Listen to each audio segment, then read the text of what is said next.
ఆంధ్రప్రదేశ్ కాంగ్రెస్ పార్టీలో మళ్ళీ కొంత హడావుడి.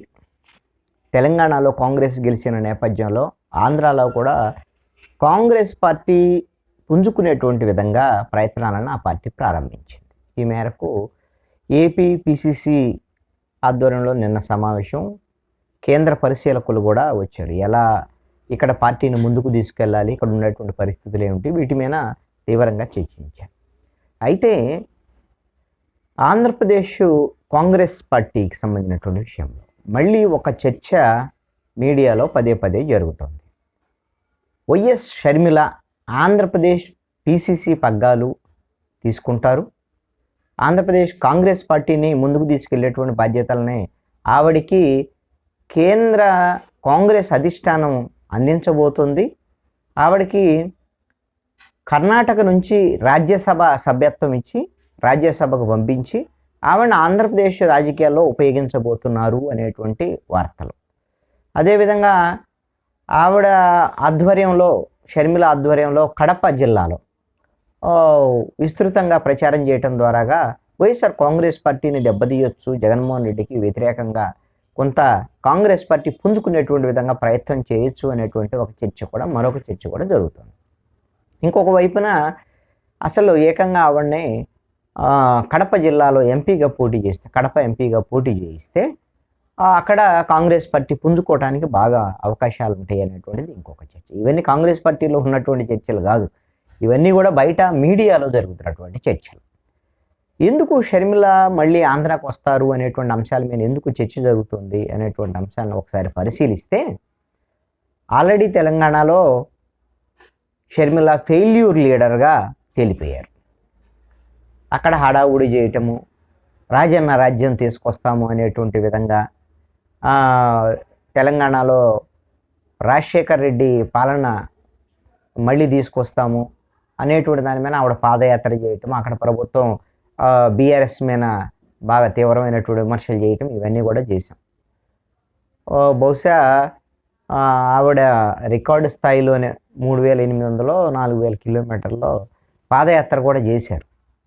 తీరా వచ్చేసరికల్లా ఎన్నికలకి ఏమైంది, కాంగ్రెస్ పార్టీతో తమ పార్టీని విలీనం చేస్తామని కొన్నాళ్ళు చెప్పారు. వాళ్ళు కాంగ్రెస్ పార్టీ అంగీకరించకపోతే విలీనం లేదు, మేము మొత్తం పోటీ చేస్తామని చెప్పారు. ఆ తర్వాత లేదు మేము పోటీ చేయటం లేదు, మా వల్ల కాదు, మేము కాంగ్రెస్ పార్టీకి మద్దతు ఇస్తాం. వల్ల కదా అని ఎలాగో చెప్పారు కదా, మేము పోటీ చేస్తే కాంగ్రెస్ పార్టీ కానీ ప్రభుత్వ వ్యతిరేక ఓటు చీలిద్ది, అందుకని కాంగ్రెస్ గెలవాలి అనేటువంటి లక్ష్యంతో పోటీ చేయటం లేదు, కాంగ్రెస్కి మద్దతు ఇస్తున్నామని ఏకపక్షంగా షర్మిల ప్రకటించారు. ఎందుకంటే కాంగ్రెస్ ఎక్కడా కూడా ఆవిడని మద్దతు అడగలేదు. ఆవిడ మద్దతు ఇచ్చిన తర్వాత కూడా ఎవరు పెద్దగా రెస్పాండ్ అయినటువంటి పరిస్థితి. మద్దతు ఇస్తా అంటే ఎవరైనా తీసుకుంటారు కదా, అంతే తప్ప అంత సీరియస్గా రెస్పాండ్ అయినటువంటి వాళ్ళు కూడా ఎవరూ లేరు. గెలిచిన తర్వాత కూడా షర్మిలని పిలిచేదో, ఆవిడతో మాట్లాడటం, వ్యవహారం, ఇవన్నీ కూడా కాంగ్రెస్ పార్టీ వైపు నుంచి అయితే లేదు, రేవంత్ రెడ్డి వైపు నుంచి అయితే అసలు మొదటి నుంచి కూడా షర్మిలకు సంబంధించినటువంటి వ్యవహారాలని రేవంత్ రెడ్డి వ్యతిరేకిస్తున్నటువంటి పరిస్థితి ఉంది. వాస్తవంగా పాలేరు నుంచి పోటీ చేయాలి అని అనుకున్నప్పుడు షర్మిల తుమ్మల నాగేశ్వరరావుని ఏకంగా వెళ్ళి అక్కడ రేవంత్ రెడ్డి వెళ్ళి తీసుకొచ్చి కాంగ్రెస్ పార్టీకి ఆహ్వానించి చేర్చుకున్నటువంటి విషయం తెలిసిందే. ఇప్పుడు తుమ్మల నాగేశ్వరరావు ఇక ఆల్రెడీ గెలిచారు. అదేవిధంగా పొంగులేటి శ్రీనివాసరెడ్డిని కూడా కాంగ్రెస్ పార్టీలో చేర్చుకోవడం, ఇవన్నీ పరిణామాలు కొంత షర్మిలకి దెబ్బపడినటువంటి అంశాలే రాజకీయంగా. అయితే ఇప్పుడు ఎందుకు మళ్ళీ ఈ చర్చ వస్తుంది, ఆంధ్ర రాజకీయాల్లోకి వస్తే షర్మిల పాత్ర ఎలా ఉండబోతుంది, ఆవిడ కాంగ్రెస్ పార్టీని అధికారంలోకి అంటే లేదు అంటే కాంగ్రెస్ పార్టీ పుంజుకునేటువంటి విధంగా చేయగలరా అనేటువంటి చర్చ. అసలు కాంగ్రెస్ పార్టీలోనే తన పార్టీని విలీనం చేస్తాన్న దశలోనే ఆవిడ ఆంధ్రప్రదేశ్ రాజకీయాల్లో ఎట్టి పరిస్థితుల్లో కూడా తాము జోక్యం చేసుకోబోమని, ఆంధ్రప్రదేశ్ రాజకీయాలకు రాము, కేవలం తెలంగాణకి పరిమితం అవుతామని కాంగ్రెస్ అధిష్టానంతో చెప్పారు. దీనికి కారణం ఏమిటి, ఇక్కడ ఆంధ్రప్రదేశ్లో ముఖ్యమంత్రి వైఎస్ జగన్మోహన్ రెడ్డి వైఎస్ఆర్ కాంగ్రెస్ పార్టీ ఉంది. ఈ కాంగ్రెస్ పార్టీ నుంచి చీలిపోయి ఆయన సొంతంగా పార్టీ పెట్టుకున్నారు. షర్మిల కూడా అక్కడ పోయి కాంగ్రెస్ పార్టీలో ఏం పనిచేయాలి తెలంగాణ, ఆవిడ కూడా వైఎస్ఆర్ తెలంగాణ పార్టీ పెట్టుకున్నారు. అది ఏమిటి అని అంటే, మా అన్నతో ఆస్తి గొడవలు ఉన్నాయి, ఇలాంటివన్నీ ఒక సెంటిమెంట్ క్రియేట్ చేసి కొంత ఆవిడ తెలంగాణకి వెళ్ళిపోయారు. జగన్మోహన్ రెడ్డి ఆదరించలేదు, జగన్మోహన్ రెడ్డి వేధింపులు గురి చేస్తున్నారు, ఇవన్నీ కూడా జగన్మోహన్ రెడ్డి వ్యతిరేక మీడియాలో కొన్ని వార్తలు కూడా వచ్చినాయి. ఆ విధంగా సెంటిమెంట్ వచ్చింది.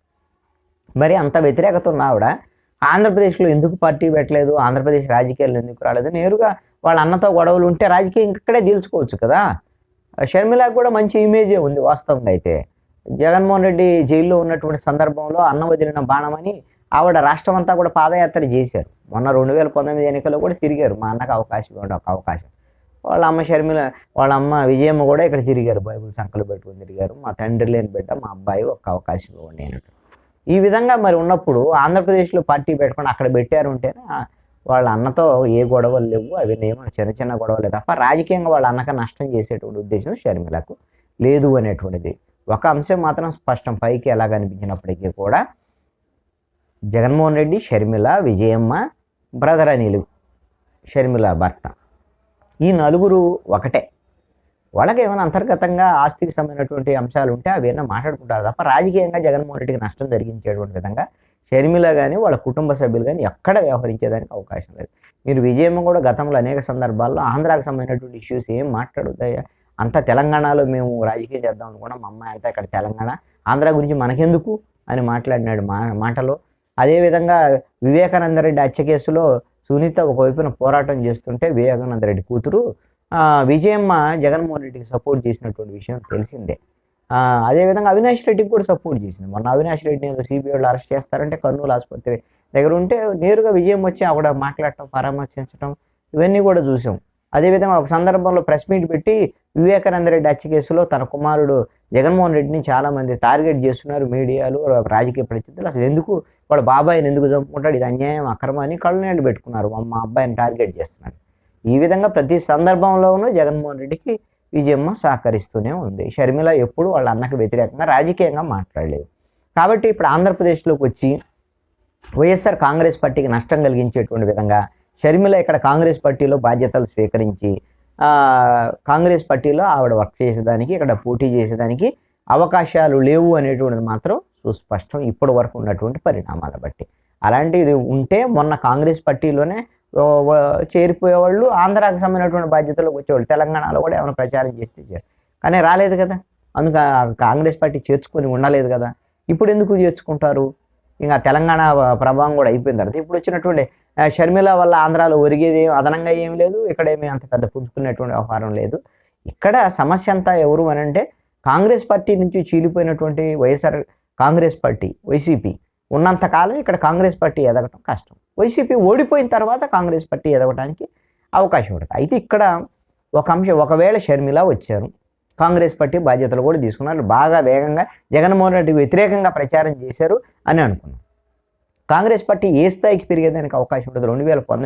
2014లో డిపాజిట్లు రాలే, 175 అసెంబ్లీ నియోజకవర్గాల్లో, 25 పార్లమెంట్. 2019లో అదే పరిస్థితి ఉండేటువంటి పరిస్థితి. ఇప్పుడు అదనంగా షర్మిల వస్తే ఇప్పుడు ఆ 0.05% నుంచి 1.5, 2%కో పెరగొచ్చాము. కాంగ్రెస్ పార్టీకి ఆ విధమైనటువంటి కొంచెం 100 కన్నా కొంచెం ఎక్కువ వచ్చేటువంటి, మన బీజేపీకి 100 కన్నా తక్కువ ఉన్నాయి కేంద్రంలో అధికారంలో ఉన్న బీజేపీకి.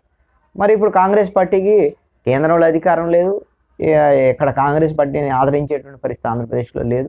ఇలాంటివన్నీ ఉన్నాయి. కొంత సానుకూలత అయితే ఉంది బీజేపీతో పోల్చినప్పుడు. ఇక్కడ రాష్ట్ర విభజన తర్వాత విభజన హామీలని ఒకవేళ రాహుల్ గాంధీ ప్రధానమంత్రి అయితే అమలు చేస్తారు. ఇక్కడ విభజన చట్టంలో ఈ రాష్ట్రానికి కావాల్సినటువంటి వాటిని మొత్తాన్ని కాంగ్రెస్ పార్టీ పొందుపరిచింది. కనీసం ఆ విభజన చట్టం ఈ 9.5 సంవత్సరాలు బీజేపీ అమలు చేయడం లేదు, బీజేపీ వల్ల అన్యాయం జరిగింది అని రాష్ట్ర ప్రజలు భావిస్తున్నారు. బీజేపీ మీద వ్యతిరేకత ఉంది, కాంగ్రెస్ పార్టీ మీద కొంత సానుకూలత ఉంది. 2014లో ఉన్నటువంటి వ్యతిరేకత అయితే తగ్గింది. అలాగని షర్మిల వచ్చిన తర్వాత ఏదో హీ మ్యాన్ లాగా, హీ ఉమెన్ లాగా మొత్తం కాంగ్రెస్ పార్టీని ఎట్లా ఎత్తేసి మొత్తం అధికారంలోకి తీసుకొస్తారు అనేటువంటిది మాత్రం అది ఊహల, కేవలం అట్లాంటి అపోహలు మాత్రమే.